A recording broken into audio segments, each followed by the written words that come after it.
All right, it's going to be a second part to Mainlander's metaphysics about the rotting God. The rotting body of God is what he considers creation to be, and the universe as he knew it. But of course, again, with the flat Earth, we know the universe is actually constructed in a different manner than what was thought previously of the past, what, 500 years as far as Western science and astronomy. But irregardless, he's down on the surface. He can't observe this world, and this is the philosophy that is the rotting body of God. So it's the teleology of annihilation. Um, so he says the universe is in a state of harmony despite all the fighting and slaughtering that is going on in it. So yeah, he starts off with that summary because even like the Gnostics in that sort of mentality, we look at how nature is composed and just all its brutality and its carnage, its red tooth and claw. Um, he's even reverting back to the point to say, yeah, that's insane. He's saying, look at it's a morbid harmony behind that, is what he's saying. Um, and in a sense, it is because, like the Gnostics would say, it's demiurge. And Buddha would say it's Mara. And but the thing is, Mara is the killer and the killed. Like so, Mara is the lion and the antelope. It's both. So it's kind of a sadistic, perverse mind behind this creation. But it is. He's saying, well, it's sort of a harmony, I guess. It's kind of like the Ouroboros, the self-devouring snake. If you want to use that concept where he says harmony in its broadest sense. So he says it is in harmony because every part of it origins from the basic unity. That God that killed himself and therefore created the universe. That's the concept. He's saying like when Nietzsche said God is dead and you can't really understand what he's talking about. And I don't know if Nietzsche went as far as Mainlander to speculate on what exactly that means, but yeah, he's saying the death of God is the creation of the universe. So this is what we're living in. We're living in the rotting body of God. So each individual was once a part of the basic unity. Therefore, it is exactly what it decided to be when it was a part of God. And this is someone summarizing his philosophy. And see, even here, he gets a little transcendental. Um, so how he talks about how an individual was once a part of God, etc. But basically, again, that's just proving, or he's just trying to make sense of his own philosophy. Um, he says all the individual beings, no matter if organic or unorganic, are now representing God's will to die. So that's a deep part of his philosophy. And some people would say, well, that's a half truth.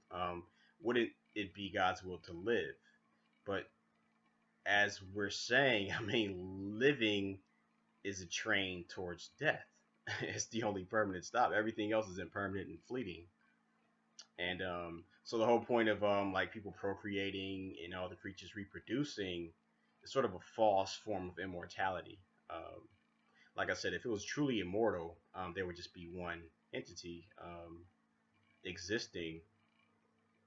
But the point, but the whole reason for procreation and everything is to keep this shit going, which is kind of a false form of immortality.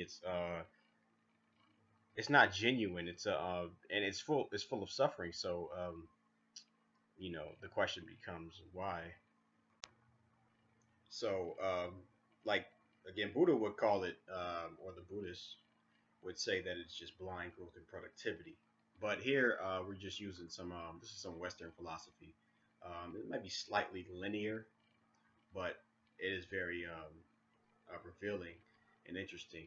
So again, it's like why he's saying this is the will to die, and this is what the world represents. So therefore, the will to die is a driving force of the universe. In the unorganic kingdom, we have gases, liquids, and solid substances. The gas has only one driving to separate in all directions. If it could unimpededly exert this driving, it would become weaker and weaker. If it truly fulfilled its striving, it would be annihilated. Liquids only have one striving, it wants to flow apart to an ideal point. That is outside of itself. A striving for an ideal point outside of itself is obviously a striving for annihilation, nothingness. See, that's interesting. Yeah, that's true. Like, if you release a gas, what does it do? It spreads out into nothing. Um, like you could say the oceans they keep flowing in a circular motion, but yeah, water or any liquid will keep flowing until it thins out, and it could get evaporated. And he's saying, well, doesn't that prove that everything is seeking this nothingness, this annihilation? And I know some people who you still think non-existence is bad, but if it's bad, then why the hell is that the goal of every life? So that's a delusion. He's trying to break this delusion. Like, why is everything seeking annihilation? So every solid substance or body has one striving to an ideal point, which is outside of itself. On our Earth, this point would be the center on the planet. Uh, of course, I don't, it's a plane, so the center of the plane, I guess you could say. Um, if it would reach this goal, it would be annihilated the moment it reached it and turning to nothingness. So he's bringing up that nothingness concept, which is found in Eastern metaphysics also. In the unorganic kingdom, we have seen the will to die in its blunt form. Now we move to the organic kingdom, where things are getting a little bit tricky. A plant grows, procreates, and dies. While in the unorganic kingdom, life only meant a repression of the will to die by chemical processes. The plant obviously wants life because it grows and procreates to turn its absolute death into a relative death by spreading its idea into the future. And he used that word idea, like of course, the seed of the plant. It contains the idea of that form within it intrinsically. So he says it's just like with humans too. He says it turns its absolute death into a relative death by appropriating, spreading its idea. Therefore, what we see here for the first time is the will to live. The plant also has the will to die, but it can't reach it in the straight way. Therefore, its life is a medium for the purpose to reach death. And this is where his philosophy shows its face. He's saying the will to live masks the will to death, because that's where it's growing. It's growing toward the light, but again, it's going to grow into its own death also, its own decay. So animals are initially plants, and all we have said about plants also goes for them. But what separates them from each other is that animal instinctively fears death. If it realizes any threat for its life, it either flees or fights for its life. Obviously, what happened here is that the medium, life, is putting itself in front of the purpose, death. So that's deep. He's saying, he's making his way through the progression of a life, as far as sentience goes, and saying, okay, what animals is where we get the first notion or the first sign that something is protecting its own life versus the inevitable outcome anyway. And he's saying this is done by the medium life is putting itself in front of the purpose death. The animal is just like the unorganic individual's will to die, while plants develop the will to live as a medium for the purpose to reach the goal, which is death. The animal's will to die is now completely masked by the will to live. On the surface, the animal only wants life and fears death, but that doesn't change the fact that it will eventually die, and therefore deep down, it is the will to die. So on the surface, the animal wants life and fears death, of course, but it doesn't change the fact that death is inevitable, and deep down, it must want death, which is the driving force of everything, because reality itself is nothing more than a rotting God. So humans are initially animals, and all we have said about animals also goes for them. What separates humans from all the other individuals that represent the will to die is that the basic universal will not only gets completely masked, like with the animals, but it truly sinks down into the deepest abyss of oblivion, and the only thing that seems to be left as the driving force is the will to live. And this is the people what our delusion is, because everybody keeps saying life is good, and like Schopenhauer said, if you affirm life, you're denying death, which is what everybody does. People don't even like talking about it, but I'm starting to think that's very cruel because yeah, just a way for you to like one person told me, if you try to ignore death, that distorts your morality if they even have one.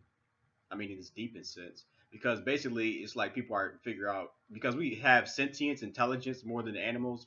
It's like we have to validate throwing people out here, knowing they're gonna die. So people act like death is some long off sort of blunder. It's always a fluke. But like the sages say, no, birth is a fluke, not death. Death is the inevitable result of that. So he's saying, yeah, this we sink it down like the will to die is intrinsic, right? We act like it's not. Like life is good. But I don't like to say life. I say birth and death because then you'll really get it. Life, that's a vague word. It's sort of yeah, another bullshit human concept. So like he says, humans compassionately love their life, and even the slightest thought about death disturbs them.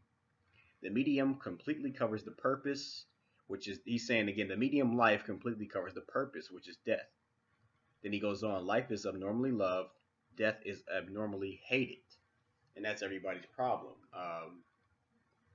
This fear of non-existence. Now, of course, the fear of death is real because in most cases that's going to be not a good experience. But it's just this we don't think about non-existence. You're supposed to be life is good. Everybody needs to live. All this crap. But again, it's a denial in there. It's an ignorance in there that he's addressing. So that's his a summary of his teleology of annihilation. Peace.